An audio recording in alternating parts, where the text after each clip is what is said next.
into the back of me. I wish I could have gone through one and got the other there, but number one, I don't even know if that... Oh my god. Did his turret just land back on his hull? Hello everybody and welcome back to Sprocket. Today we're going to be trying our hands again at building an MBT, but no longer this time am I going to be designing something based off a real tank. I've got the experience now, I've done my practice, and I've also, in one video ago?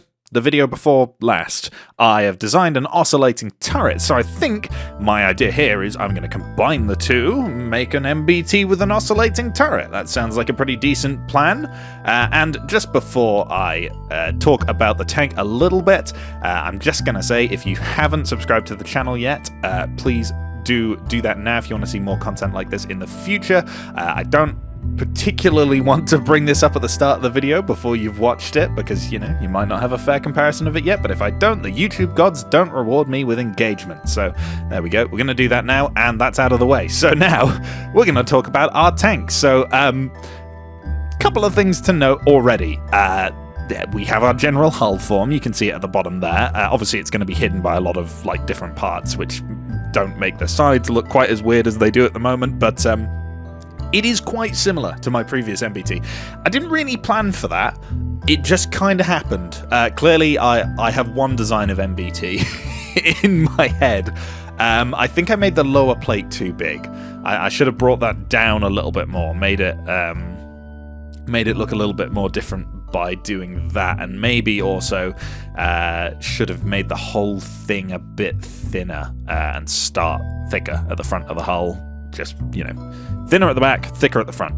That's probably what I should have done for this in retrospect, but hindsight is 2020. There are a couple of different changes on this thing though, which I particularly want to bring attention to, obviously ignoring the oscillating turret for the time being. I've got that little driver's hatch, which is like on a little inset platform, and then, like, you know, even when the turret's facing forwards, you could have the hatch open and you could have your driver like with his head out like they do in some modern tanks, like the Challenger 2 has that, and I just thought that was neat, you know, I thought it was neat. So there's the little things on the hull that I find interesting. Other than that, it is a little bit similar to the previous tank. And on to, obviously, the most interesting part about this tank, the oscillating turret, which I'm now, you can see me putting it on actually sideways. Before I shaped it, it was it was just acting like a second turret, and then I actually placed it on the turret and rotated it, although I don't think it works, so I have to replace it. But this does allow me to do some final detailing to it now that it's the correct orientation, because previously I don't think you can put parts on it, otherwise they don't rotate with the turret. You have to place those parts once they're on the hull. But I did do the thing this time, which I said I should have done on the AMX-13, and I didn't do, which is I should have built it vertically and then rotate it horizontally. I did that this time, which meant that this was a much less painful process there. That was me putting the turret on again. I knew I did that. Then last time, which, yeah, I mean, this probably took less time, even though it's a much prettier tank in my opinion. But yeah, now that we have discussed the tank and talked about it, and I will talk about it a little bit more after this time-lapse, I do want to quickly talk about the time-lapses in general. When I started doing these time-lapses, it took me about 30 minutes to make my tanks. Now I'm doing these time-lapses, these tanks are taking me about an hour and a half. So it's sped up about 3 times quicker than it used to be. So some people are saying that they're now unpleasant to watch or difficult to watch. If you do agree with that, let me know in the comments. I can trial in a couple of videos time. I'm probably going to be doing a couple different things, trying out different ways that I can do the build process where I can still run you through it, but also not have the full build, because that would be a very long video. And so, here we have it. This one is in mid-war, the one we built in the time-lapse was technically in late-war, but it just fits in mid-war, so I don't even need to have the cheat on. So if I don't have to have the cheat on, I won't have the cheat on. But yeah, we got an oscillating turret on this guy, just like we did with the AMX-13. However, unlike the AMX-13, we actually have some fairly decent armor. It's not infallible by any stretch of the imagination, but it's not bad. Now, obviously, the weak spot is here. This is technically a weak spot. to go through this turret ring. I don't know if that's going to kill the tank, because there is another layer of armor behind that from the actual, like, turret in the turret kind of thing. But yeah, so we've got a 105mm gun, a fairly decent amount of horsepower, and a lot of armor, basically. So, fingers crossed, this should have all of the ingredients to be pretty successful. Okay, they only outnumber us by 1, which it's not good on their behalf. I think they'd rather outnumber these tanks by quite a lot more, given, yeah. Oh my god. Okay, yep, that was quite the turret blow off there, and there goes another one. Hello, friend. He just wants to show his affection. That's why he rammed into the back of me. I wish I could have gone through one and got the other there, but number one, I don't even know if that... Oh my god. Did his turret just land back on his hull?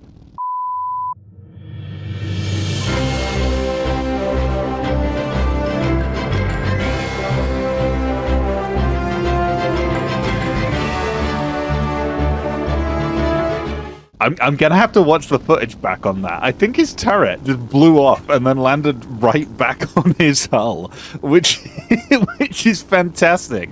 If it did, oh my god. Okay.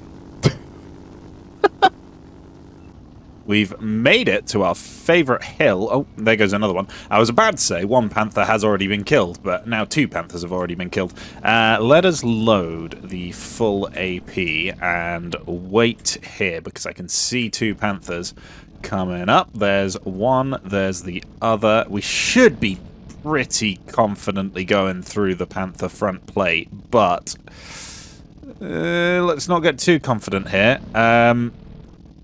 That looks like a good angle. Yep, that's gone through. And now our other friend is just peeking over. Hello. Goodbye. Yep, it works quite well. All right, and here is the late war version. As you can see, it's very similar. The armor weak spots are slightly more extenuated because there's no more armor on those. They're exactly the same thickness as the slightly earlier one, but this lower plate here is ever so slightly thicker in this era. Now, one thing we can mention, or is probably worth mentioning here, is compared to our previous MBT we built, which was obviously the chieftain kind of thing, this thing has similar kind of performance in terms of mobility and also slightly worse, but not significantly worse, armor protection. But it weighs less than half the amount. So given that we managed to do this with that tank, I don't think we're going to struggle too much here. And that AMX has found that out the hard way. That is an enemy Centurion over there. Let's just see if we can get hull down. I want to hit his lower plate if I can, not that tree. I think we've both hit trees with all of our shots. Okay. He didn't hit a tree with that shot, though. Where is he? He was over there somewhere. There's something. I don't know. That is the Centurion. Okay, that's at least a Centurion dead.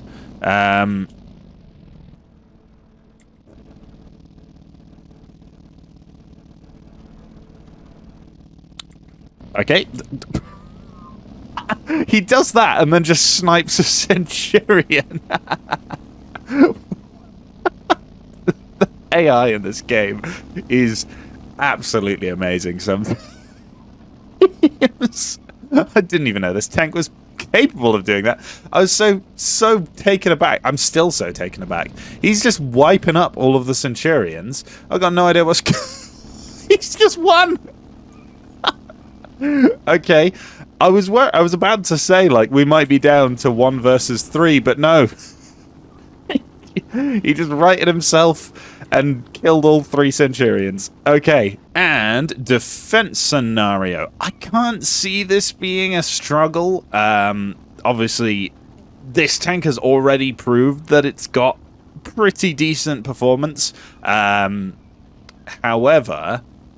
I don't know, maybe this could be the odd level that we struggle with, because sometimes I'm completely wrong, and I'm like, ah, yeah, we'll be fine here, and then we have to do 6 takes of a level. I don't think that's going to happen, but you never know. It could be the poor side armor and rear turret armor gets it here. Because, I mean, it's high profile, I guess. It's relatively high profile. But, you know, I also... Yeah, you know... You know? Just that bit of footage there should sum up why I don't think this is going to be too much of a struggle. That is bad. I don't know why he's not aiming at me. I'm going to take the opportunity. That was a little bit odd. And there's nothing wrong with the Centurion. It's just decided that I'm not worth shooting at. And those two are stuck on each other. We've been given a bit of a free pass this episode, aren't we? Right. Okay. So the scenarios aren't really giving this tank much trouble. Let's see which of my two MBTs is better. So I'm going to put it through a couple of trials against my own design, and then maybe we'll also test it against some of the tanks that we tested the previous MBT against and see how this one fares in similar situations. Okay, so here we are in a custom battle, and we are facing the previous MBT I made a couple of videos ago. So this thing is based on the Chieftain. Oh, well, the enemy tank is based on the Chieftain, not this thing. I think this tank is going to absolutely demolish it here. Not just because we have 4 of them, just because I think it is genuinely better and also weighs less than half the weight. So, yeah. Frankly, I don't think there is a world in which the 207, which is the enemy tank, does any well here. And there goes one already, and the second one is just behind him. Now we know where the weak spot is. I designed the tank. Oh, we didn't even need it. We could just blast through the hull. Yeah, okay. That was quite an easy win. Let's try 2 versus 2. Okay, 2 versus 2 it is. I still don't think we're going to struggle too much. It's going to be able to... Nearly got team killed there. It's going to be able to penetrate us, but it has significantly worse gun handling, worse mobility, and not that much armor, really, on the hull. It's designed for hull-down combat, but obviously the AI is not going to make the most of that. And look at that shot. That was actually, I'm impressed by myself there, and now I'm not impressed by myself anymore. That was embarrassingly bad. Oh, I shouldn't have started moving. I knew I shouldn't have started moving. Can I reload in time? Yes. Okay, I mean, that was the AI being a bit weird there. Let me load in a modification I've made in my spare time, and I'm just going to quickly run you through what I've done to it. Okay, so here is the modified version of the MBT from a couple of videos ago. So you can see quite clearly we have this kind of extended frontal armor on the turret that essentially acts like a Silber armor package and adds about 50mm to 100mm of effective defending on the angle. We also have some ERA, which doesn't serve any purpose other than visuals. And generally the weight is lower. This weighs about 58 tons as opposed to the 59.5 of the previous one. But also it has a more powerful engine. So the mobility is better, and it's got a couple of more, you know, modernized features. There is a version of it with the 120mm gun, but I don't think it's as good as the 105, because the penetration isn't going to be important in this fight. The reload is going to be more important. So I'm going to pick this one, and this is going to go up against our oscillating MBT. And fair is fair. If they have to deal with the AI, I'm going to take them on 1v2. So this... if it wasn't for the trees, this might still be quite easy. I nearly died before I even got into the battle there. That would have been awkward, to say the least. I'm bragging about how well my tank's doing, and then I just crash into a tree and die. Yeah, okay, that's one of them dead already. There's another one going to be out here somewhere. I see it. It is down behind the one we just got. Is it going to come for me, or is it just going to stay there? Because it is actually kind of hulled down in the position it's in. So it might not... Oh, not at this angle, actually. Yeah, and then the AI didn't even stop to face the turret towards me. It just rotated the hull, over-rotated the turret. Didn't even aim at me. Yeah, okay. I think it's safe to say this thing is a little bit better than my previous MBT. And let's get a quick size comparison, because I think this thing is going to be like 50% smaller. Like, yeah. I mean, maybe not 50%, but you can quite clearly see how much smaller this tank is, while also having some pretty significant armor. And if we go into the sandbox and load it in, there is still a fair bit of internal space, you know, 0.9, so there's a little bit more you could do to this thing. You could probably up armor it a bit more, and on that note, if you want to have a go at upgrading this thing and making it even better, or for that matter, you want to have a go at upgrading the Mark 207 to have this thing finally actually be effective, then tank files will be in my Discord, which is linked in the description of the video, and you can you're free to take them, use them however you want, whether you want to fight them, whether you want to upgrade them, whether you want to take the turret off and put your own turret on, whatever you want to do, feel free. I am giving you full access to do so. But anyway, thank you for watching this video. I know these more modern videos are a little bit shorter. I would do a lot more custom battles, but I'm worried the AI often makes the scenarios a little bit easy. So we'll have to work something out for that coming up. But regardless, if you did enjoy this video, or if you have any suggestions for what I could do to make these videos just a little bit more entertaining, have a little bit more content in them, then please leave that in the comments or in the suggestions section of my Discord. Once again, that is linked in the description. But for now, thank you very much for watching, and I will see you in the future. Goodbye! And as always, a huge thank you to this channel's patrons: Zeit Wolverine, Rivera, Tree Loving Mango, Camgem135, Sad Cat, DJ Pete, Yoki003, Caligo Drake, and Rule Stolz Bokken. Thank you so much.